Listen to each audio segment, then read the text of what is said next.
அனைவருக்கும் வணக்கம். புத்தாண்டு நட்சத்திர பலன்கள் 2026 வர இருக்கிற இந்த 2026ஆம் வருடம் நம்மளுடைய நட்சத்திரங்களுக்கு எந்த மாதிரியான சிறப்பு பலன்களை தரப்போகுது, அடுத்த 365 நாட்கள் ஒரு வருடம் நம்முடைய நட்சத்திரத்துக்கு எந்த மாதிரியான ஒரு வேவ்லென்த்தான பலன்களை கொடுக்க போகுது அப்படிங்கறத அந்த பதிவுல கம்ப்ளீட்டா பார்க்கலாம். மேலும் பதிவுல நான் நிறைய விஷயத்தை கம்ப்ளீட்டா எக்ஸ்பிளைன் பண்ணியிருக்கேன். அது மட்டும் இல்லாம பதிவை நான் வந்து 7 செக்மெண்டா பிரிச்சிருக்கேன். வித் டைம் லைனோட இருக்கு. டிஸ்கிரிப்ஷன்ல டைம் லைன் கொடுத்திருக்கேன். சோ உங்களுக்கு எந்த பகுதியை பார்க்கணுமோ அதை மட்டும் நீங்க பார்த்துக்கலாம். 7 செக்மெண்டா பிரிச்சிருக்கேன்னு சொன்னேன். அது என்னென்ன அப்படின்னு பார்க்கும்போது ஃபர்ஸ்ட் ஃபேமிலி, அடுத்தது உத்தியோகம் தொழில், அடுத்தது பொருளாதாரம் கடன் சார்ந்த விஷயம், அடுத்து காதல் திருமணம் திருமண வாழ்க்கை திருமண முயற்சி இது சார்ந்த விஷயம், அதன் பிறகு குழந்தை பாகியம் பிள்ளைகள் சம்பந்தப்பட்ட விஷயம், அதன் பிறகு மாணவர்கள், அப்புறம் ஆரோக்கியம், இப்படி A to Z எல்லாத்தையும் நான் கவர் பண்ணி எடுத்துட்டு போயிருக்கேன். சோ பதிவை முழுமையா பாருங்க. வீடியோட எண்டிங்ல இந்த வருடத்துல நம்ம எந்த தெய்வத்தை வணங்குறது வழிபடுறது சிறப்பு, மேலும் சிம்பிளா நம்ம என்ன பரிகாரம் செய்யலாம், இந்த வருடத்தை செழுமைப்படுத்திக் கொள்றதுக்கு சிம்பிளா நம்ம என்ன பரிகாரம் செய்யலாம் அப்படிங்கறதையும் நான் கம்ப்ளீட்டா கவர் பண்ணிருக்கேன். சோ பதிவை முழுமையா பாருங்க. கண்டிப்பா உங்களுக்கு பயனுள்ள ஒரு பதிவா இருக்கும். மேலும் வீடியோவை ஸ்டார்ட் பண்றதுக்கு முன்னாடி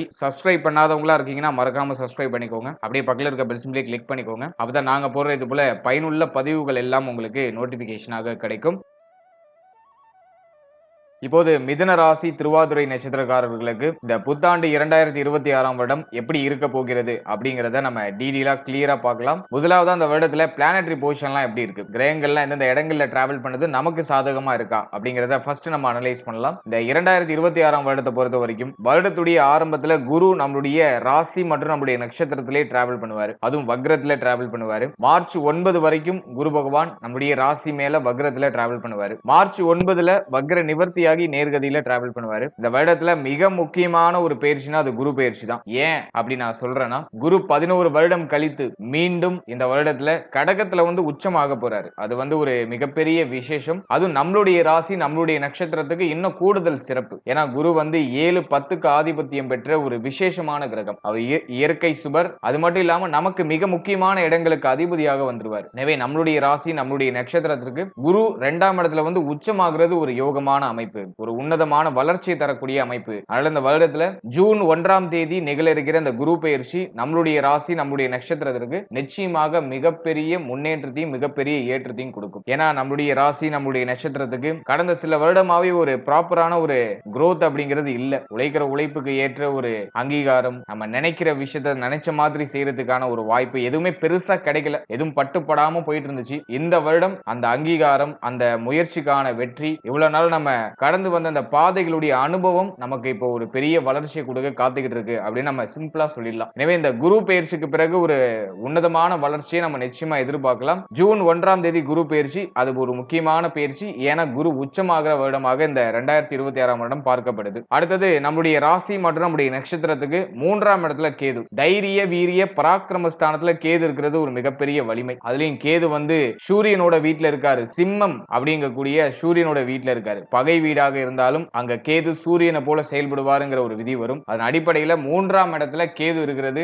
நமக்கு தைரிய அபிவிருத்தி, முயற்சிகள் அபாரமான ஒரு வெற்றி, முயற்சி சார்ந்த விஷயங்களை எந்த தடையும் இருக்காது. புதிய முயற்சிகள் வெற்றியை கொடுக்கும். வைராகிய குணம் அதிகரிக்கும். எதுக்கும் தயங்காத ஒரு குணம் வந்துரும். தைரியம் அதிகரிக்கும். இதெல்லாம் நம்ம ஒரு பாசிட்டிவா பார்க்கலாம். அடுத்தது 9ஆம் இடத்துல இருக்கக்கூடிய ராகு, பாகியஸ்தானத்துல இருக்கக்கூடிய ராகு பெருசா ஃபேவர் இல்ல. ஆனா வந்து இந்த வருடத்துல ஜூன் 1ஆம் தேதி வரைக்கும் ராகுவால பெரிய அளவுல ட்ரபிள் இருக்காது. ஏன்னா குரு பார்வையில அந்த ராகு வந்துருவாரு. குரு சண்டால யோகத்தோட இருக்கக்கூடிய ராகு பெருசா ட்ரபிள கொடுத்துறாது. இருந்தாலும் 9ஆம் ஆதிபத்தியம் சார்ந்த விஷயங்கள்ல சற்று கவனமாக இருக்க வேண்டும். அதாவது தந்தை சம்பந்தப்பட்ட விஷயம், தந்தை வழி உறவுகள் சம்பந்தப்பட்ட விஷயம், தங்க அணிகலன்கள் சம்பந்தப்பட்ட விஷயம், நம்முடைய பெயர் புகழ் பாகியம் இது சம்பந்தப்பட்ட விஷயம், இதுல சற்று கவனம் தேவை அப்படின்னு நம்ம சொல்லிடலாம். எனவே 9ஆம் இடத்துல ராகு இந்த வருடத்துல டிராவல் பண்ண காத்துக்கிட்டு இருக்காரு. அடுத்தது 10ஆம் இடத்துல ஜீவன சனி, ஜீவன ஸ்தானத்துல சனி பகவான் இந்த வருடத்தோட முதல் 6 மாதம் ஜூன் மாசம் வரைக்கும் குரு பார்வை இல்லாம சனி 10ஆம் இடத்துல டிராவல் பண்ணுவார். ஜீவன சனி பெருசா ட்ரபிள் கொடுக்கிறது இல்ல. இருப்பினும் 10ல இருக்கிற சனி சில சுமை அமைப்புகளை தொழில் உத்தியோக ரீதியா கொடுக்கும். ஆனா ஜூன் 1க்கு பிறகு குரு பயிற்சிக்கு பிறகு எல்லாம் கம்ப்ளீட்டா மாறிடும். ஏன்னா குருவோட பார்வையில சனி பகவான் வந்துருவாரு. அது நமக்கு ஒரு உன்னதமான உயர்வையும் உன்னதமான வளர்ச்சியும் தொழில் உத்தியோக ரீதியா கண்டிப்பா கொடுத்துரும். அதை நான் உங்களுக்கு டீடைலா அடுத்து எக்ஸ்பிளைன் பண்றேன். எனவே இந்த வருடத்தை பொறுத்த வரைக்கும் இயர்லி பிளானட் அப்படின்னு சொல்லக்கூடிய குரு மட்டும் தான் மேஜரான சேஞ்சஸ் பண்றாரு. இந்த வருடத்துல செகண்ட் ஹாஃப்ல கரெக்டா ஜூன் 1ஆம் தேதி பயிற்சி ஆகி உச்சமாகிறாரு. அது நம்முடைய ராசி நம்முடைய நட்சத்திரத்துக்கு 2ஆம் இடத்துல. அது ஒரு தனி சிறப்பு. இந்த வருஷத்தோட கடைசியில பார்த்தோம்னாக்கா ராகு கேது பயிற்சி டிசம்பர் 5ல ராகு கேது பயிற்சி இருக்கும். இந்த டிசம்பர் 5ஆம் தேதி கேது பகவான் நம்முடைய ராசி மற்றும் நம்முடைய நட்சத்திரத்துக்கு 2ஆம் இடத்துக்கும், ராகு பகவான் நம்முடைய ராசி மற்றும் நம்முடைய நட்சத்திரத்துக்கு 8ஆம் இடத்துக்கு டிரான்சிட் ஆவாங்க. அது வருஷத்தோட கடைசியில இருக்கிறதுனால அதை நம்ம பெருசா எடுத்துக்க வேண்டாம். இந்த வருடம் கிரகங்களுடைய நிலையை பொறுத்த வரைக்கும் வருட கிரகங்கள்லாம் நமக்கு ஆல்மோஸ்ட் ஃபேவரா வருது. நம்ம நினைச்சதை நினைச்ச மாதிரி செஞ்சுக்கிறதுக்கு ஒரு ஏதுவான வருடம், ஒரு ஜாக்பாட் நிறைந்த ஒரு வருடம் அப்படின்னு இந்த வருடத்தை நம்ம எடுத்துக்கலாம். நான் அதை உங்களுக்கு டீடைலா எக்ஸ்பிளைன் பண்றேன். எதுல நமக்கு பாசிட்டிவான ரிசல்ட் அதிகமா இருக்கும், எதுல நம்ம கவனமா இருக்கணும் அப்படிங்கறத நான் செக்மெண்ட் வைஸா கிளியரா எக்ஸ்பிளைன் பண்றேன். இப்போது செக்மெண்ட் வைஸா ஒரு தெளிவான ப்ரெடிக்ஷனை நம்ம பார்க்கலாம். முதலாவதா குடும்ப வாழ்க்கை இந்த 2026ஆம் வருடத்துல நம்மளுடைய ராசி நம்மளுடைய நட்சத்திரத்துக்கு எப்படி இருக்க போகுது அப்படி நம்ம அனலைஸ் பண்ணும்போது 2ஆம் இடம் பெருசா பாதிக்கப்படல. 2ஆம் இடத்துல எந்த பாவ கிரகத்துடைய ஆதிக்கமும் இல்ல. குரு பகவான் மட்டும் பார்த்தோன்னா ஜூன் மாசத்துல 2ஆம் இடத்துக்கு டிரான்சிட் ஆயிடுவாரு. எனவே இந்த வருடத்தை பொறுத்த வரைக்கும் ஃபேமிலி ரீதியா நல்ல முன்னேற்றம் இருக்கும். குடும்ப வாழ்க்கையில ஒரு அற்புதமான முன்னேற்றம், குடும்பத்துல சுப நிகழ்வு அதிகமா இருக்கிறது, சுப பேச்சுவார்த்தைகள் அதிகமா இருக்கிறது. ஜூன் 1ஆம் தேதிக்கு மேலாம் பார்த்தோன்னா குடும்பத்துல அபரிவிதமான வளர்ச்சி இருக்கும். ஃபேமிலி ரீதியா இருந்த சுமையான அமைப்பு குறைய ஆரம்பிக்கும். குடும்பத்துடைய தேவைகள் அனைத்தும் பூர்த்தி ஆகும். குடும்ப உறுப்பினர்களுடைய சப்போர்ட்லாம் கிடைக்கும். குடும்பத்துல ஒரு மகிழ்ச்சி, ஆனந்தம், மங்களகரமான நிகழ்வு, மங்களகரமான மாற்றம் இதெல்லாம் சிறப்பா நடைபெறும். அடுத்தது வீடு கட்டுற ஐடியா இருக்குனாக்கா நீங்க ஜூன் 1ஆம் தேதிக்கு மேல நீங்க ஸ்டார்ட் பண்ணலாம். வீடு கட்டுறதுக்கான பிராப்தம் நிறைய பேருக்கு உண்டாகும். புதுசா வீடு வாங்குறதுக்கான யோகம் உண்டு. அதை இந்த வருடத்துல செயல்படுத்தலாம். அடுத்தது 2ஆம் இடத்துல குருவுடைய சஞ்சாரம் ஜூன் 1ஆம் தேதிக்கு மேல இருக்கும். எனவே வீட்டை சேஞ்ச் பண்றது, உங்க வீட்டுல உங்களுக்கு அன்கம்ஃபர்டபுளா இருக்கக்கூடிய விஷயத்தை உங்களுக்கு கம்ஃபர்டபுளா சேஞ்ச் பண்ணிக்கிறது, சோ அதெல்லாம் சிறப்பா இருக்கு. வீட்டுக்கு தேவையான பொருட்களை வாங்கி வைப்பீங்க, வீட்டுக்கு தேவையான சுப மாற்றங்களை பண்ணுவீங்க, குடும்பத்துல மகிழ்ச்சி அதிகரிக்கும், நிறைய சுப நிகழ்வு குடும்பத்துல இருக்கும். இதெல்லாம் நம்ம ஒரு பாசிட்டிவா எடுத்துக்கலாம். எனவே ஃபேமிலி ரீதியா நம்ம அனலைஸ் பண்ணும்போது குடும்ப வாழ்க்கை சிறப்பாக இருக்கும். குடும்ப வாழ்க்கை சார்ந்த வகையில எந்த குறையும் இருக்காது. ஃபேமிலி மெம்பர்ஸ்ல யாருக்கிட்ட சற்று கவனமா இருக்கணும் அப்படின்னா தாய் சம்பந்தப்பட்ட விஷயங்கள கவனமா இருக்கணும். தாயாரோட ஒத்துப்போகாத அமைப்பு, தாயாரோட அதிகமான ஆர்குமெண்ட் இதெல்லாம் ஏற்படுறதுக்கு வாய்ப்பு இருக்கு. ஏன்னா 4ஆம் இடத்துல சனியுடைய பார்வை. எனவே தாய் சம்பந்தப்பட்ட விஷயம், தாய் வழி உறவுகள் சம்பந்தப்பட்ட விஷயம், மேலும் தாயாருடைய உடல் ஆரோக்கியம் சார்ந்த விஷயம், அவருடைய மன ஆரோக்கியம் சார்ந்த விஷயம், இதுல சற்று கவனமாக இருக்க வேண்டும். ஏன்னா 4ஆம் இடம் சனியுடைய ஆதிக்கத்துல வருது. எனவே தாய் சார்ந்த வகையில சில குழப்ப அமைப்புகள், வருத்த அமைப்புகள் இருக்கலாம். எனவே தாய் சம்பந்தப்பட்ட விஷயங்கள சற்று கவனம் தேவை. அடுத்தது நம்ம பார்க்கிறது தந்தை சம்பந்தப்பட்ட விஷயத்திலையும் சற்று கவனமா இருக்கணும். ஏன்னா 9ஆம் இடத்துல ராகு. ஜூன் 1ஆம் தேதிக்கு பிறகு தந்தை சம்பந்தப்பட்ட விஷயங்கள்ல சற்று கூடுதல் கவனமா இருக்கணும். தந்தையுடைய உடல் ஆரோக்கியம், தந்தை வழி உறவுகள் சம்பந்தப்பட்ட விஷயம், தந்தையுடைய உறவு சம்பந்தப்பட்ட விஷயம், இதுல எல்லாம் சற்று கவனமா இருக்கணும். இதுல எல்லாம் ஏதாச்சும் மனக்கசப்பு, மன வருத்தங்கள் ஏதாச்சும் ஏற்படுறது வாய்ப்பு இருக்கு. அதே போல இளைய சகோதர சகோதரிகள் இருக்காங்கன்னா அவர்கள் சம்பந்தப்பட்ட விஷயங்களை சற்று கவனமா இருக்கணும். இளைய சகோதர சகோதரிகளோட ஏதாச்சும் சில முரண்பாடான அமைப்பு, சில வருத்தமான அமைப்பு ஏதாச்சும் ஏற்படுறது வாய்ப்புகள் உண்டு. இந்த 2026ஆம் வருடத்துல தாய், தந்தை, இளைய சகோதர சகோதரி இவங்க கிட்ட மட்டும் சற்று கவனமா இருக்கிறது சிறப்பு. மற்றபடி இந்த வருடத்துல ஃபேமிலி ரீதியா நல்ல growth இருக்கும். குடும்பத்துல நிறைய நல்ல நிகழ்வு, நல்ல மாற்றங்கள், மன நிறைவை ஏற்படுத்துற மாதிரியான சுப மாற்றங்கள்லாம் நிச்சயமா இருக்கும். அதுல மாற்று கருத்தே இல்லை. அடுத்தது இந்த வருடத்தை பொறுத்த வரைக்கும் உத்தியோகம், தொழில் வாழ்க்கை எப்படி இருக்க போகுது, இந்த 2026ல உத்தியோக தொழில் வாழ்க்கையில எந்த மாதிரியான சிறப்பு பலன்களை தரப்போகுது அப்படின்னு நம்ம பார்க்கும்போது முதலாவது நம்ம உத்தியோகத்தை எடுத்து நம்ம அனலைஸ் பண்ணுவோம். 6ஆம் இடம் சிறப்பு அடையுது. குறிப்பா பார்த்தோன்னா ஜூன் 1ஆம் தேதிக்கு பிறகு பார்த்தோன்னா குருவுடைய பார்வையில 6ஆம் இடம் வந்துடும். எனவே 6ஆம் இடம் சுபத்துவம் ஆகுது. 6, 8, 10 இந்த ஸ்தானங்கள்லாம் வலிமை அடையுது. குருவுடைய பார்வையில, உச்ச குருவுடைய பார்வையில வருது. எனவே உத்தியோக ரீதியா நிறைய நல்ல மாற்றங்கள் உண்டாகும். உத்தியோகம் இல்லாதவர்களுக்கு உத்தியோக வாய்ப்பு சிறப்பான முறையில கிடைச்சிடும். குறிப்பா பார்த்தோம்னா ஜூன் 1ஆம் தேதிக்கு பிறகு உத்தியோகம் இல்லாதவங்கள நல்ல உத்தியோக வாய்ப்பு கிடைச்சிடும். அதாவது நல்ல உத்தியோக வாய்ப்பு. ஒரு சுமாரான உத்தியோகத்துல இருக்கீங்கன்னா அந்த உத்தியோகத்தை இப்ப சேஞ்ச் பண்ணலாம்னு ஒரு ஐடியா பண்ணிடுவீங்க. இந்த உத்தியோகத்தை சேஞ்ச் பண்ணி ஒரு நல்ல பொசிஷனுக்கு போவீங்க. அதே மாதிரி உத்தியோகம் சார்ந்த வகையில இடமாற்றங்கள் ஏற்படும். வெளியூர், வெளி மாநிலம், வெளிநாடு போறதுக்கான வாய்ப்புகள் உண்டாகும். அதே போல வெளிநாடு போகணும்னு ஏதாச்சும் பிளான் பண்றீங்கன்னா அது இந்த வருடத்துல செயல்படுத்தலாம். அது கிளிக் ஆயிடும். உத்தியோகம் சார்ந்த வகையில சம்பள உயர்வு, பதவி உயர்வு, பதவி மாற்றம் இதெல்லாம் சிறப்பா கிடைச்சிடும். உத்தியோகத்துல நீங்க போடுற எஃபோர்ட்டுக்கான அங்கீகாரங்கள் டெஃபினட்டா கிடைச்சிடும். மேல அதிகாரிகளுடைய ஒத்துழைப்பு சிறப்பான முறையில கிடைக்கும். மேல அதிகாரிகளால ஆதாயம் உண்டு. தன லாபம் சிறப்பா இருக்கும். உத்தியோகத்துல நல்ல ஒரு உங்களுடைய தகுதிக்கு தகுந்தாற் போல நல்ல ஒரு உத்தியோகம் அப்படிங்கிறது உங்களுக்கு கிடைச்சிடும். தகுதிக்கு தகுந்தாற் போல நல்ல ஊதியம் உங்களுக்கு கிடைச்சிடும். கடந்த வருடம்லாம் பார்த்தோம்னாக்கா நம்ம படிச்ச படிப்புக்கும் நம்ம பார்த்த வேலைக்கும் சம்பந்தமே இருந்திருக்காது. நம்ம உழைக்கிற உழைப்புக்கும் நம்ம வாங்குற சம்பளத்துக்கும் சம்பந்தமே இருந்திருக்காது. இப்படியே எதிர்க்கு மாறாக இந்த 2025ஆம் வருடத்துல நமக்கு சில பலன்கள் அப்படிங்கிறது கிடைச்சிருக்கும். ஆனா இந்த வருடத்துல வருடத்துல நம்முடைய தகுதிக்கு தகுந்த சுபத்துவமான வளர்ச்சியும் சுபத்துவமான மாற்றமும் டெஃபினட்டா ஏற்படும், குறிப்பா உத்தியோகம் சார்ந்த வகையில. எனவே இந்த வருடத்துல ஜூன் 1ஆம் தேதிக்கு பிறகு உத்தியோகத்துல நல்ல ஏற்றம், நல்ல முன்னேற்றம் அப்படிங்கிறது ஏற்பட ஆரம்பிச்சிடும். அதுல மாற்று கருத்தே கிடையாது. அடுத்து தொழில் வாழ்க்கை இந்த 2026ஆம் இடத்துல எப்படி இருக்கும் அப்படின்னு நம்ம பார்க்கும்போது 10ஆம் இடம் அப்படிங்கிறது குருவுடைய பார்வையில வந்துருது. ஜூன் 1க்கு பிறகு தொழில் ரீதியா நல்ல ஏற்றம் இருக்கும். ஜூன் 1ஆம் தேதி வரைக்கும் தொழில்ல சில சிரம அமைப்பு, சுமை அமைப்புகள் இருக்கும். ஏன் அப்படின்னாக்கா சனி பகவான் 10ஆம் இடத்துல டிராவல் பண்றாரு. இப்ப நிறைய பேருக்கு வந்து செய்யற தொழில்ல ஒரு திருப்தி இருக்காது. தொழில்ல ஒரு மாதிரி சுமை அமைப்புகள் இருக்கும். போட்ட ப்ராஃபிட்டை எடுக்க முடியுமா அப்படிங்கிற மாதிரியான சந்தேகம் இருக்கும். அதே மாதிரி தொழில் சிந்தனை சிறப்பா வந்திருக்கும். இதுல இன்வெஸ்ட் பண்ணலாம், அதுல இன்வெஸ்ட் பண்ணலாம், கடன் வாங்கி இன்வெஸ்ட் பண்ணலாம் அப்படிங்கிற மாதிரியான தொழில் சிந்தனை எல்லாம் சனி பகவான் கொடுத்திருப்பாரு. ஒரு சிலர் இன்வெஸ்ட்மென்ட்டும் பண்ணிருப்பாங்க. நீங்க ஆல்ரெடி இன்வெஸ்ட் பண்ணிருந்தீங்கன்னா நல்ல ப்ராஃபிட்ட ஜூன் 1ஆம் தேதிக்கு மேல டெஃபினட்டா எடுத்துடலாம். அதுல மாற்று கருத்தே இல்ல. புதுசா இன்வெஸ்ட் பண்ணலாம் நீங்க ஐடியா பண்றீங்கன்னா இந்த 2026ஆம் வருடத்துல ஜூன் 1ஆம் தேதிக்கு பிறகு பண்றது சிறப்பு. அதே போல இந்த வருடத்தை பொறுத்த வரைக்கும் தொழில் ரீதியா இருக்கக்கூடிய சுமை அமைப்பு, பிரச்சனையான அமைப்பு, குழப்பமான அமைப்பு இதெல்லாம் ஜூன் 1க்கு பிறகு சரியாயிடும். தொழில்ல நல்ல ஏற்றம் அப்படிங்கிறது ஜூன் 1க்கு பிறகு உண்டு. ஏன்னா குரு பார்வையில 10ஆம் இடம் வந்துரும். சனி பகவான் பெருசா இயங்க முடியாது. உச்ச குருவுடைய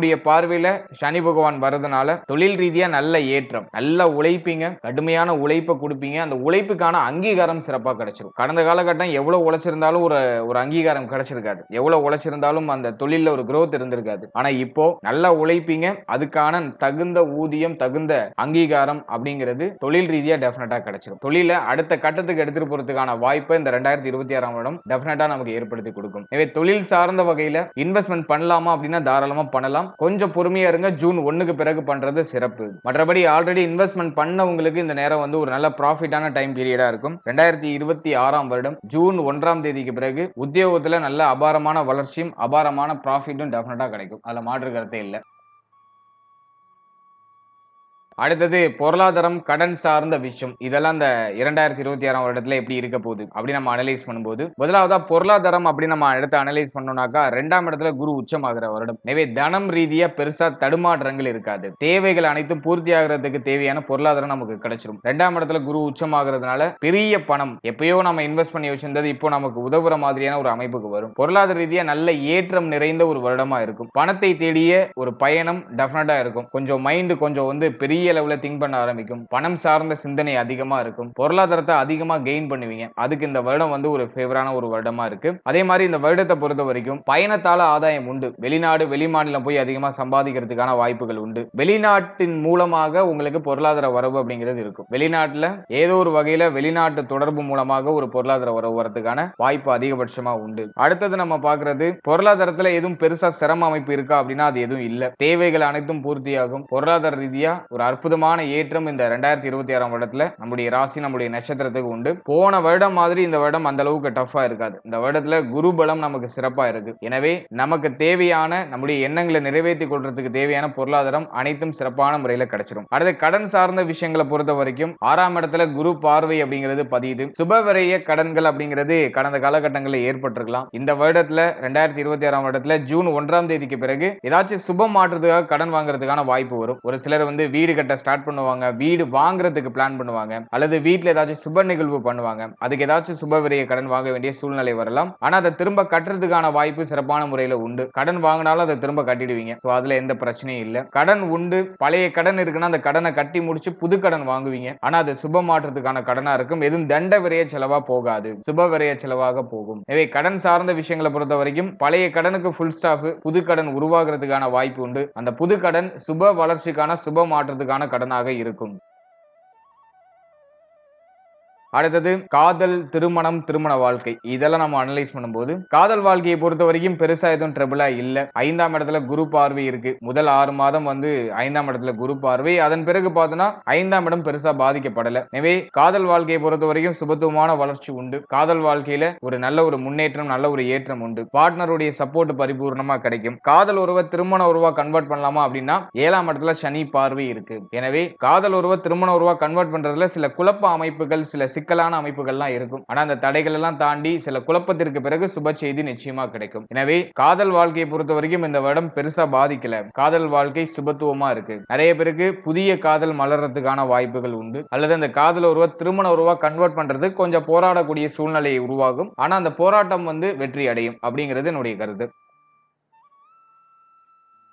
அடுத்தது நம்ம பாக்குறது திருமண முயற்சி. இதுல நம்ம அனலைஸ் பண்ணி பார்க்கும்போது 7ஆம் இடத்துல குரு பார்வை இருக்கு. முதல் 6 மாதத்துல திருமண முயற்சி பண்ணீங்கன்னா டெஃபினட்டா அது கிளிக் ஆயிடும். திருமண முயற்சியில இருக்கீங்கன்னாக்கா ஜனவரில இருந்து நீங்க நல்ல பிளான் பண்ணுங்க. இப்போல இருந்தே ஸ்டார்ட் பண்ணலாம்.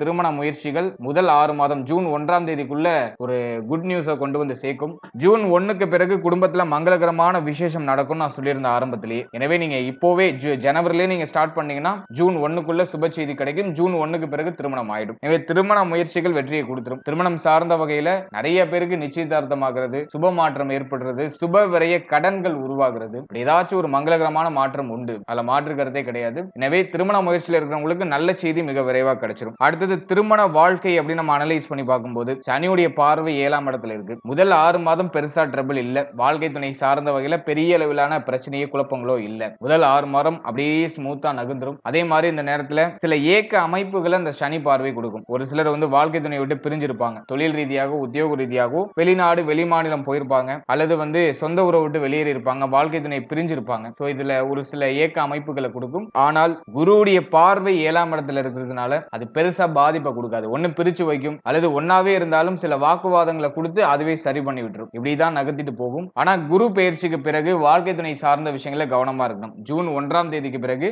வாழ்க்கை துணையுடைய உடல் ஆரோக்கியம், மன ஆரோக்கியம், வாழ்க்கை துணை சம்பந்தப்பட்ட அனைத்து விஷயத்திலும் சற்று கூடுதல் விழிப்புணர்வோட இருக்கணும். ஏன்னா சனி பார்வை அந்த அளவுக்கு சிறப்பு செய்யறது இல்ல. வாழ்க்கை துணையோட சில மிஸ் அண்டர்ஸ்டாண்டிங்கை கிரியேட் பண்ணும். வாழ்க்கை துணை சார்ந்த வகையில சில பிரச்சனையும் குழப்பத்தையும் கொடுக்கும், அல்லது சில வருத்தங்களை கொடுக்கும். குறிப்பா மருத்துவம் சார்ந்த வகையில சில தேவையற்ற விரைய செலவுகளை கொடுத்து வாழ்க்கை துணை சார்ந்த வகையில சில மன வருத்தங்களை கொடுக்கலாம். ஜூன் 1ஆம் தேதிக்கு பிறகு வாழ்க்கை துணை சம்பந்தப்பட்ட விஷயங்களை கவனமா இருக்கணும். ஜூன் 1 வரைக்கும் பார்த்தீங்கன்னா பெருசா ட்ரபிளா இருக்காது. பிரச்சனைகளே இருந்தாலும் அதை சமாளிச்சு நகர்த்திடுவீங்க.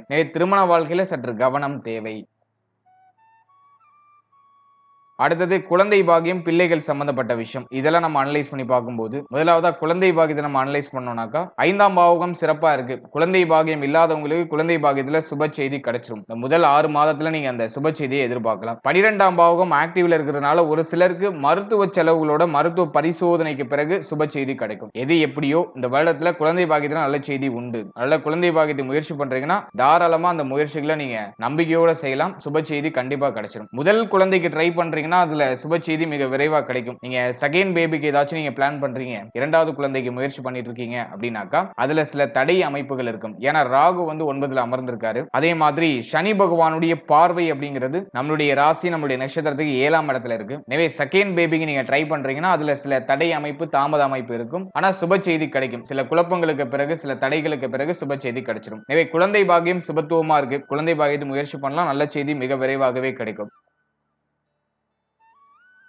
அடுத்தது பார்த்தோம்னாக்கா பிள்ளைகள் சார்ந்த விஷயம். பிள்ளைகளை பொறுத்த வரைக்கும் இந்த வருடத்துல அவங்களுக்கு ஒரு நல்ல ஏற்றம் உண்டு. அதுல மாற்று கருத்தே இல்ல. முதல் 6 மாதத்துல பார்த்தோம்னா பிள்ளைகள் சார்ந்த வகையில நல்ல வளர்ச்சி இருக்கும். பிள்ளைகளால ஏற்பட்ட மன உளைச்சல் எல்லாம் குறையும். ஆனா சனி பார்வை 5க்கு 12ல பதிகிறதுனால, அதாவது 4ஆம் இடத்துல பதிகிறதுனால பிள்ளைகளால நிறைய விரைய செலவுகள் இருக்கும். பிள்ளைகளுக்கு கல்வி சார்ந்த வகையிலேயோ அல்லது பிள்ளைகள் சார்ந்த விஷயங்கள் ஏதோ ஒரு விஷயத்தின் மூலமாக நிறைய விரைய செலவுகள் இருக்கும். இந்த நேரத்துல பிள்ளைகளுக்கு சுப விசேஷம் பண்ணலாமா அப்படின்னா தாராளமா பண்ணலாம். தேவையில்லாத தண்ட விரைய செலவா போகாம பிள்ளைகளுக்கு சுப விரைய செலவாக அதை நீங்க பண்ணிடுறது சிறப்பு. எனவே சுப விசேஷம் ஏதாச்சும் பண்ற ஐடியா இருக்குன்னா அதை தாராளமா பண்ணலாம். இந்த இடத்துல குரு பார்வை 5ஆம் இடத்துல இருக்கிறதுனால பிள்ளைகளால பெயர் புகழ் இதெல்லாம் சிறப்பான முறையில கிடைச்சிடும். பிள்ளைகள் பற்றி இருக்கக்கூடிய கவலைகள்லாம் குறைய ஆரம்பிக்கும். பிள்ளைகளுக்கு அவர்களுடைய வயதுக்கு தகுந்த ஏதாச்சும் சுப மாற்றம், சுப வளர்ச்சி ஏதாச்சும் பண்ணணும்னா அதை தாராளமா பண்ணலாம். குறிப்பா திருமணம், காது குத்து, வேற ஏதாச்சும் சடங்கு நிலைகள் ஏதாச்சும் பண்ண வேண்டியது இருக்குன்னா அதை தாராளமா செய்யலாம். இந்த வருடம் அதுக்கு ஏதுவான வருடம். எனவே பிள்ளைகள் சார்ந்த வகையில ஒரு நல்ல முன்னேற்றம் உண்டு. பிள்ளைகளால மகிழ்ச்சி உண்டு. பிள்ளைகளுக்கு சுப விசேஷம், சுப மாற்றம் உண்டு. பிள்ளைகளுக்கு சுப விரய செலவுகளும் உண்டு. அடுத்தது மாணவ மாணவிகளுக்கு இந்த 2026ஆம் வருடம் எப்படி இருக்க போகுது அப்படின்னு நம்ம பார்க்கும்போது 4ஆம் இடம் சனியுடைய ஆதிக்கத்துல வந்துருது. மோஸ்ட்லி நிறைய பேருக்கு பார்த்தோம்னா படிப்பு மேல இன்ட்ரெஸ்டே இருக்காது. மாணவ மாணவிகளுக்கு கல்வி சார்ந்த வகையில சில பிரஷரான அமைப்பு இருக்கும், சில குழப்ப அமைப்புகள் இருக்கும். படித்து முடிக்கக்கூடிய மாணவ மாணவிகளுக்கு சில குழப்ப நிலைகள் இருக்கும். அடுத்தது நம்ம என்ன படிக்கலாம், அடுத்து நம்ம கெரியர் எதை நோக்கி நம்ம பயணிக்க போறோம், அடுத்து நம்ம என்ன மூவ்மெண்ட் பண்ணலாம் அப்படிங்கிற மாதிரியான குழப்ப அமைப்புகள் இருக்கும். ஆனால் ஜூன் 1ஆம் தேதிக்கு பிறகு அந்த குழப்பத்துக்கு ஒரு தெளிவு கிடைக்கும். ஏன்னா குரு ஜென்ம குருவா இருந்து அப்படியே நகர்ந்துருவாரு. ஜூன் 1ஆம் தேதி பயிற்சியாகி உச்சமாயிடுவாரு. ஜூன் 1ஆம் தேதிக்கு பிறகு சிறந்த வழிகாட்டுதல் ஸ்டூடெண்ட்ஸுக்கு கிடைச்சிரும். எனவே அது வரைக்கும் ஓவரா குழப்பிக்க வேண்டாம். கல்வி சார்ந்த விஷயங்களை பொறுத்த வரைக்கும் எதையும் தள்ளி போடாம, அலட்சியம் காட்டாம, சற்று கூடுதல் விழிப்புணர்வோடு இருந்து படிக்கும்போது சுப வளர்ச்சியும் சுப மாற்றமும் நிச்சயமா உண்டு. ஏன்னா அந்த நேரத்துல நிறைய பேருக்கு வந்து கவனச்சிதறல் அதிகமா இருக்கும். ஏன்னா 4ஆம் இடத்துல சனி பார்வை. எனவே கவனச்சிதறல் அதிகமா இருக்கும். தேவையில்லாத விஷயங்களை அதிகமா மனசுல போட்டு குழப்பிக்கிறது, நிறைய டிஸ்ட்ராக்ஷன்ஸ்க்கு ஆளாகிறது, இதெல்லாம் வந்து இந்த நேரத்துல கொஞ்சம் அதிகமா இருக்கும். அதெல்லாம் சற்று நம்ம சரிப்படுத்திக்கிறது ரொம்ப நல்லது.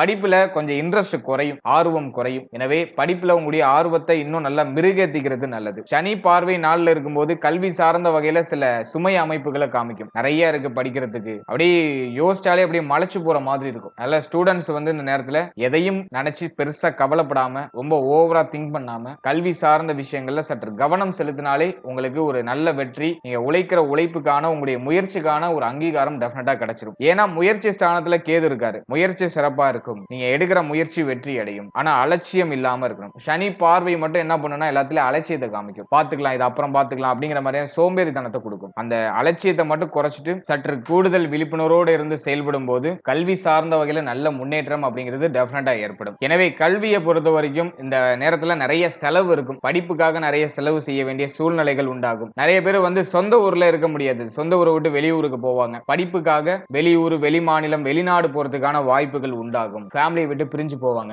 4க்கு 12ல கேது பகவான் இருக்கிறதுனால கல்வி சார்ந்த வகையில நிறைய விரைய செலவுகள் உண்டாகும். ஆனா அது எதுவும் பெருசா மைனஸ் ஆகாது. எதை நினைச்சு பெருசா கவலைப்பட வேண்டாம். இந்த நேரம் வந்து படிப்புல கொஞ்சம் விழிப்புணர்வை அதிகப்படுத்திக்கணும், கவனத்தை அதிகப்படுத்திக்கணும். அதை மட்டும் நம்ம ஃபோக்கஸ் பண்ணிட்டோம்னாக்கா நமக்கு இந்த வருடம் வந்து கல்வி சார்ந்த வகையில நல்ல ஏற்றத்தை கொடுத்துரும். அதே மாதிரி ஸ்டூடெண்ட்ஸ் வந்து தன்னுடைய நண்பர்கள் வகையில கொஞ்சம் கவனமா இருக்கணும். நட்பு வட்டாரத்தோட சற்று கூடுதல் விழிப்புணர்வோட இருக்கணும். ஏன்னா 7ஆம் இடத்துல சனி பார்வை இருக்கிறதுனால நண்பர்களோட நிறைய மிஸ் அண்டர்ஸ்டாண்டிங் ஏற்படும். நண்பர்கள் சார்ந்த வகையில சில மன வருத்தங்கள்லாம் ஏற்படலாம். எனவே நட்பு வட்டாரம், கல்வி சம்பந்தப்பட்ட விஷயம், இதுல எல்லாம் சற்று கவனமா இருக்கணும். உயர்கல்வி படிக்கிற மாணவ மாணவிகளுக்கு முதல் 6 மாதம் பெருசா ட்ரபிளா இருக்காது. குரு பார்வையில ராகு இருப்பாரு. அதனால முதல் 6 மாதம் பெருசா ட்ரபிளா இருக்காரு. 6ஆம் மாதத்துக்கு பிறகு ஜூன் 1ஆம் தேதிக்கு பிறகு கொஞ்சம் சிரம அமைப்புகள் வெளிப்படுற மாதிரி ஃபீல் ஆகும். ஆனா அது பெருசா உங்களை பாதிக்காது. எனவே கல்வி சார்ந்த வகையில ஏற்றம் உண்டு. ஆனா கவனம் அதிகமா தேவை. அடுத்ததாக இந்த உடல் ஆரோக்கியம் இந்த 2026ஆம் வருடத்துல எப்படி இருக்க போகுது அப்படி நம்ம அனலைஸ் பண்ணும்போது ஹெல்த் ரீதியா பெருசா எதுவும் ட்ரபிளா இல்ல. சனி 10ல இருக்கிறதுனால நிறைய சுமை அமைப்புகள் தொழில் உத்தியோகத்துல இருக்கும். அது மட்டும் கொஞ்சம் ஹெல்த்தை கொஞ்சம் அலட்டுற மாதிரி இருக்கும். நேரத்துக்கு சாப்பிட முடியாத சூழ்நிலை, நேரத்துக்கு தூங்க முடியாத சூழ்நிலைகள்லாம் இருக்கலாம். ஆனா இதெல்லாம் பார்த்தோம்னாக்கா ஜூன் 1க்கு பிறகு சரியாயிடும். ஏன்னா சனியுடைய பார்வை 12ஆம் இடத்துல இருக்கு, 7ஆம் இடத்துல இருக்கு, அதே மாதிரி 4ஆம் இடத்துல இருக்கு. ஹெல்த் கொஞ்சம் அலட்டுற மாதிரியான ஒரு டைம் பீரியட் தான். டயத்துக்கு தூங்க முடியாது, டயத்துக்கு சாப்பிட முடியாது, ஒரு கம்ஃபர்டான ஒரு இடத்துல உங்களால இருக்க முடியாது. நீங்க இப்ப இருக்கிற இடம் உங்களுக்கு கம்ஃபர்டபிளா இருக்காது. அது ஏதாச்சும் ஒரு குறை இருக்கும், ஏதாச்சும் ஒரு மன வருத்தம் இருக்கும். மைண்ட் வந்து இப்போ ஃப்ரீயா இருக்காது. அதிகமா யோசிக்கும், அதிகமா கோபத்தை ப்ரொடியூஸ் பண்ணும். ஏன்னா 4ஆம் இடம் கெட்டு போயிருக்கு. அல்ல மனசு வந்து இப்போ வந்து ஒரு ஃப்ரீயா இருக்காது. மனசுல நிறைய ஏக்கம் இருக்கும், கவலை இருக்கும், அடுத்து என்ன அப்படிங்கிற கேள்வி இருக்கும். அதே மாதிரி சனியுடைய பார்வை 4ல இருக்கிறதுனால அதிகமான கோப உணர்வு வரும். இதெல்லாம் நம்ம வந்து இந்த நேரத்துல கொஞ்சம் குறைச்சிக்கிறது நல்லது. முக்கியமா இந்த வருடத்தை பொறுத்த வரைக்கும் டயத்துக்கு சாப்பிடுங்க, டயத்துக்கு தூங்குங்க. உடைய கால் பாதம் சம்பந்தப்பட்ட விஷயங்கள கவனமா இருக்கணும். அடுத்தது 4ஆம் இடம் அப்படிங்கிறது வந்து மேல் மார்பக பகுதி நுரையீரல் சம்பந்தப்பட்ட விஷயங்களை குறிக்கும். அதுல சற்று கவனமா இருக்கணும். இந்த நேரத்துல சளி தொந்தரவு அதிகமா இருக்கும். 2026ஆம் வருடத்துல சளி தொந்தரவு, அதே மாதிரி வந்து நுரையீரல் சம்பந்தப்பட்ட பிரச்சனை ஏதாச்சும் ஏற்படுறது வாய்ப்பு இருக்கு. அது ஒரு சிலருக்கு, எல்லாருக்கும் கிடையாது. யாரும் பயப்பட வேண்டாம். இப்ப நான் சொல்ற பகுதிகளில் சற்று கவனமா இருக்கிறது சிறப்பு அப்படின்னு சொல்றேன். அதே மாதிரி இந்த நேரத்துல வந்து பார்த்தோம்னா வயிறு சம்பந்தப்பட்ட விஷயம், சிறுநீரகம் சம்பந்தப்பட்ட விஷயம், ஜீரண உறுப்புகள் சம்பந்தப்பட்ட விஷயம், பெண்களாக இருந்தால் கருப்பை சம்பந்தப்பட்ட விஷயம், இதுல எல்லாம் சற்று கவனமாக இருக்கணும். ஏன்னா இந்த இடத்துல எல்லாம் சனி பார்வை இருக்கு. அடுத்தது 10ஆம் இடத்துல சனி பகவான் இருக்கிறதுனால இந்த கால் பகுதி, மூட்டு பகுதிகளில் நிறைய பேருக்கு வீக்கம், வலி இதெல்லாம் ஏற்படுறதுக்கு வாய்ப்புகள் உண்டு. அதுலயும் வந்து ஒரு 45க்கு மேல இருக்கீங்கன்னா கண்டிப்பா அந்த மூட்டு வலி, கால் வலி இதெல்லாம் கொஞ்சம் அதிகமா இருக்கிறதுக்கு வாய்ப்பு இருக்கு. சோ இந்த பகுதிகளில் சற்று கவனமா இருக்கணும். அதே மாதிரி பாகியத்துல ராகு இவர் என்ன பண்ணுவார் அப்படின்னு நம்ம பார்க்கும்போது தொடை பகுதிகளில் ஏதாச்சும் சிக்கலான ஒரு அமைப்பை கொடுக்கலாம். அதுவும் ஜூன் 1ஆம் தேதிக்கு பிறகு தொடை சம்பந்தப்பட்ட விஷயங்களை சற்று கவனமா இருக்கணும். அடுத்தது நம்ம பார்க்கிறது வந்து பார்த்தோம்னா நம்முடைய கழுத்து, தோள்பட்டை, கை சம்பந்தப்பட்ட விஷயம், இதுல எல்லாம் கொஞ்சம் கவனமா இருக்கணும். காது சம்பந்தப்பட்ட விஷயங்கள்ல சற்று கவனமா இருக்கணும். ஏன்னா 3ல கேது. எனவே கழுத்து, தோள்பட்டை, முதுகு வலி இதெல்லாம் வந்து ஒரு சிலருக்கு எட்டி பார்க்க வாய்ப்புகள் உண்டு. இதுல மட்டும் நம்ம வந்து இந்த வருடத்துல கொஞ்சம் கவனமா இருக்கணும். யாரும் பயப்பட வேண்டாம். சற்று இதுல கவனம் செலுத்திக்கிறது சிறப்புன்னு சொல்றேன். அதே மாதிரி ஹெல்தியான ஃபுட் சாப்பிடுங்க, டயத்துக்கு சாப்பிடுங்க, டயத்துக்கு தூங்குங்க. ஓவரா திங்க் பண்ணாங்க மைண்ட் கொஞ்சம் ரிலாக்ஸா வச்சுக்கோங்க. ஜென்ம குரு நடந்துக்கிறதுனால ஓவரா திங்க் பண்றது, அதிகமான கோபம் வருது, எதையும் கண்ட்ரோல் பண்ண முடியாத சிச்சுவேஷன்லாம் இருக்கும். அதெல்லாம் நம்ம கொஞ்சம் மெயின்டைன் பண்ணிக்கிறது நல்லது. இந்த வருடத்துல நல்ல மெடிடேஷன் பண்ணணும். உடல் ஆரோக்கியம் பாதிக்கப்பட்டிருக்குங்கிறத விட மன ஆரோக்கியம் வெகுவா பாதிக்கப்பட வாய்ப்புகள் உண்டு. எனவே இந்த 2026ஆம் வருடத்துல நல்லா மெடிடேஷன் பண்ணிக்கணும். இஷ்ட தெய்வ வழிபாடு அதிகமா இருக்கணும். இதெல்லாம் நம்ம வந்து கொஞ்சம் ப்ராப்பரா மெயின்டைன் பண்ணாலே இந்த வருடம் வந்து நமக்கு ஒரு சிறப்பான முன்னேற்றத்தை கொடுத்துரும்.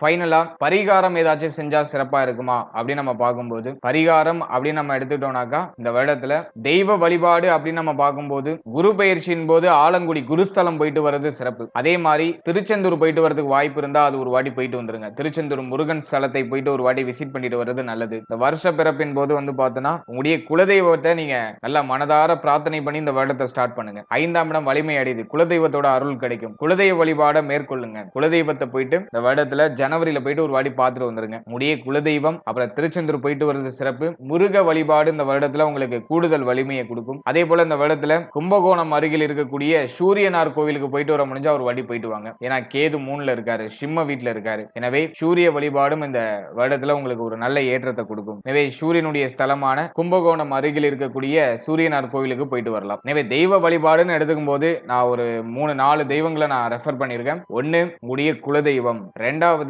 திருச்செந்தூர் முருகன் அல்லது உங்க வீட்டுக்கு பக்கத்துல இருக்கக்கூடிய முருகனுடைய ஸ்தலங்கள், அது உங்களுக்கு வலிமையை கொடுக்கும். மூணாவது சூரியனார் கோவில், கும்பகோணம் அருகில் இருக்கக்கூடிய சூரியனார் கோவில். நாலாவது குரு பெயர்ச்சி, ஜூன் 1ஆம் தேதி குரு பெயர்ச்சி இருக்கும். அந்த குரு பெயர்ச்சியின் போது குருஸ்தலம், ஆலங்குடியில் இருக்கக்கூடிய குருஸ்தலம், அங்க போயிட்டு வருது சிறப்பு. இது வந்து தெய்வ வழிபாடு. தெய்வ வழிபாடு இல்லாம பிராக்டிகலா வேற ஏதாச்சும் பண்ணலாமா அப்படின்னு நம்ம பார்க்கும்போது, இந்த வருடத்துல உணவு தானம் நிறைய பண்ணுங்க. நான் எல்லா ராசிக்கும் ரெஃபர் பண்றதுதான், எல்லா நட்சத்திரத்துக்கும் ரெஃபர் பண்றதுதான், உங்களுக்கு ரெஃபர் பண்ற உணவு தானம் அதிகமா பண்ணுங்க. ஏன்னா சனி கர்மஸ்தானத்துல இருக்காரு. எனவே இந்த நேரத்துல நிறைய உணவு தானம் பண்றது நல்லது. அதே போல செயல்பட இயலாதவர்கள், அதாவது மாற்றுத்திறனாளிகளுக்கு உங்களால முடிஞ்ச உதவிகளை பண்ணலாம். அதே போல கோவில்ல வந்து அன்னதானம் போடுறது, அன்னதானம் போடுற அளவுக்கு உங்களால முடியும்னா ஒரு முறை அன்னதானம் போடுறது சிறப்பு. எனவே இந்த 2026ஆம் வருடத்துல உணவு தானம் அதிகமா பண்ணுங்க. குரு வந்து சந்திரனோட வீட்டுல உச்சமாகிற ஒரு வருடம் அப்படிங்கிறதுனால அல்ல அந்த வெரைட்டி ரைஸ் அப்படின்னு சொல்லக்கூடிய புளி சாதம், தயிர் சாதம், சக்கரை பொங்கல், இந்த உணவுகளை அதிகமா தானம் செய்யறது சிறப்பு. கர்ம சனி நடக்கிறதுனால ஏழை எளியோர்களுக்கு, மாற்றுத்திறனாளிகளுக்கு, துப்புரவு பணியாளர்களுக்கு உங்களால முடிஞ்ச சின்ன உதவி, உங்களால எந்த அளவுக்கு முடியுமோ அந்த ஒரு சின்ன உதவியை நீங்க செய்யும் போது ஒரு மிராக்கிளான ஒரு நல்ல மாற்றம் அப்படிங்கிறது நிகழ ஆரம்பிக்கும். ஓவரால் அந்த 2026ஆம் வருடம் நம்முடைய ராசி, நம்முடைய நட்சத்திரத்துக்கு எல்லா வகையிலும் சிறப்பா தான் இருக்கு. பெருசா எதுவும் நெகட்டிவா இல்ல. நிறைய நல்ல மாற்றங்கள், சுப மாற்றங்கள் இதெல்லாம் சிறப்பான முறையில உண்டு. குரு உச்சமாகிற வருடம் அப்படிங்கிறதுனால எதுலயும் வீழ்ச்சிகள் இருக்காது. நிறைய ஏற்றத்தை இந்த வருடம் நம்முடைய ராசி, நம்முடைய நட்சத்திரத்துக்கு நிச்சயமாக கொடுக்கும். நம்பிக்கையோடு செயல்படுங்க. எல்லாமே நமக்கு நல்லபடியாக நல்ல மாற்றமாக அமையும். வாழ்த்துக்கள். இப்போ நீங்க இது வரைக்கும் பார்த்தது ஒரு கோச்சார பலன், ஒரு வருடத்துக்கான வருட பலனை நம்ம வருட கிரகங்களின் அடிப்படையில் நம்ம ஒரு ரிசர்ச் பண்ணி நம்ம கொடுத்திருக்கோம். இது வந்து ஒரு பொதுவான கோச்சார பலன். இதுல சில மாற்றங்கள் சிலருக்கு மட்டும் ஏற்படுறதுக்கு வாய்ப்பு உண்டு. அதாவது உடைய ஜனனகால ஜாதகத்துல தசா புக்திகளின் அடிப்படையில தான் வந்து பலன்கள், விதிகள் அப்படிங்கிறது உங்களுக்கு விதிக்கப்படும். கோச்சாரம் வந்து அப்படியே மைல்டா சின்ன சின்ன சேஞ்சஸ் பண்ணும், அவ்வளவுதான். மற்றபடி வந்து பார்த்தோன்னா ஒரு 80% வந்து உங்களுடைய தசா புக்தி அந்தரம் உங்களுடைய சுய ஜாதகம் தான் பேசும். ஒரு 20% சில சேஞ்சஸ், சில மாற்றங்களை கோச்சாரத்தால செய்ய முடியும். எனவே உங்களுடைய ஜனனகால ஜாதகத்தை உங்களுடைய குடும்ப ஜோதிடத்தை கொடுத்து ஒரு வாட்டி தெளிவா அனலைஸ் பண்ணிக்கோங்க. உங்களுக்கு யோக தசை நடக்குதா, அவயோக தசை நடக்குதா அப்படிங்கறத ஒரு வாட்டி செக் பண்ணிட்டு அதோட இந்த கோச்சாரத்தை எடுத்து நீங்க சூப்பர் கம்போஸ் பண்ணும்போது ஒரு சுப பலன்கள், ஒரு தெளிவான பலன்கள் அப்படிங்கிறது உங்களுக்கு கிடைக்கும். குறிப்பா நம்ம சொல்லணும்னா யோக தசை நடக்கிறவங்களுக்கு கோச்சாரத்துல எவ்வளவுதான் நெகட்டிவான ப்ரெடிக்ஷன் வந்தாலும் மேக்சிமம் அவங்களுக்கு பாசிட்டிவா தான் நடக்கும். அவயோக தசை நடக்கிறவங்களுக்கு கோச்சாரத்துல எவ்வளவு பாசிட்டிவா சொன்னாலும், எவ்வளவு பாசிட்டிவான ப்ரெடிக்ஷன் வந்தாலும் ஒரு 50% பார்த்தா உங்களுக்கு நெகட்டிவா நடக்கிறது வாய்ப்பு இருக்கு. எனவே யோக தசையா அவயோக தசையா அப்படிங்கறத கொஞ்சம் செக் பண்ணிட்டு அதன் பிறகு இந்த கோச்சாரத்தை நீங்க எடுத்து சூப்பர் கம்போஸ் பண்ணும்போது உங்களுக்கு தெளிவான ஒரு பலன், ஒரு தெளிவான ஒரு ஐடியா உங்களுக்கு கிடைச்சிடும். மேலும் நம்மளுடைய சேனல்ல இதுக்கு முன்னாடி சூரியன், சந்திரன், செவ்வாய், புதன், குரு, சுக்கிரன், சனி, ராகு, கேது இந்த கிரகங்கள் எல்லாம் 12 பாவத்துல எங்க இருந்தா யோகம், எங்க இருந்தா அவயோகம் அப்படிங்கிற ஒரு பேசிக்கான ஒரு ஜெனரல் அவேர்னஸ் ஒரு வீடியோ ஆல்ரெடி ரிலீஸ் பண்ணியிருக்கோம். அது ஆல்ரெடி நல்ல சக்சஸ்ஃபுல்லா ரன் ஆயிட்டு இருக்கு. ஸோ அந்த பதிவை நீங்க பார்க்கலைன்னா டிஸ்கிரிப்ஷன்ல லிங்க் நான் கொடுத்துருக்கேன். ஸோ அதை நீங்க வந்து ஒரு வாட்டி செக் பண்ணி பாருங்க. உங்க ஜாதகத்துல இந்த நவகிரகங்கள் எங்க அமர்ந்திருக்கு அப்படிங்கறத ஒரு வாட்டி பார்த்துட்டு அந்த அமர்ந்த வீட்டுக்கு என்ன பலனை இந்த கிரகங்கள் செய்யும் அப்படிங்கறத நான் அந்த பதிவுல சொல்லியிருப்பேன். ஸோ டைம் இருக்கும்போது அந்த பதிவும் ஒரு வாட்டி செக் பண்ணி பார்த்துட்டு உங்களோட ஃபீட்பேக்கை கமெண்ட் செக்ஷன்ல சொல்லுங்க. மேலும் நம்மளுடைய சேனல்ல இதுக்கு முன்னாடி 12 ராசி 12 லக்னம் 27 நட்சத்திரம் இதுக்கான ஒரு பொது பலன் வாழ்க்கை பலன் அப்படிங்கிற ஒரு செக்மெண்ட்ல நம்ம கிளியரா 12 ராசி 12 லக்னம் 27 நட்சத்திரத்துக்கான பொது பலனை நம்ம கிளியரா ரிலீஸ் பண்ணிருக்கோம். அந்த பதிவுகளை நீங்க என்ன பார்க்கலனா அந்த பதிவுகளையும் ஒரு வாட்டி செக் பண்ணி பாருங்க. அந்த பதிவை பார்க்கும்போது உங்களை பற்றிய உங்களுடைய வாழ்க்கை பற்றிய ஒரு தெளிவு ஒரு புரிதல் உங்களுக்கு கம்ப்ளீட்டா கிடைக்கும். சோ அதுவும் உங்களுக்கு கண்டிப்பா யூஸ்ஃபுல்லா இருக்கும். அதுக்கான லிங்க் டிஸ்கிரிப்ஷன்ல இருக்கு. டைம் இருக்கும்போது அதையும் செக் பண்ணி பார்த்துட்டு உங்களுடைய ஃபீட்பேக்கை சொல்லுங்க. மேலும் இந்த பதிவு பற்றிய உங்களுடைய கருத்து என்ன அப்படிங்கறத மறக்காம கமெண்ட் செக்ஷன்ல உங்களுடைய ஃபீட்பேக்கை கொடுத்துட்டு போங்க. மேலும் இந்த 2026ஆம் வருடம் அனைவருக்கும் மிக சிறப்பாக மகிழ்ச்சியாக நல்ல முன்னேற்றம் நிறைந்த ஒரு வருடமாக இருக்க இறைவனை பிரார்த்தனை செய்து இந்த பதிவை நான் நிறைவு செய்றேன். மேலும் இது போல இன்னொரு இன்ஃபர்மேட்டிவான பதிவுல உங்களை சந்திக்கிறேன். அது வரைக்கும் மிக்க நன்றி. And finally very limited time. So be cool, stay happy, stay healthy and enjoy.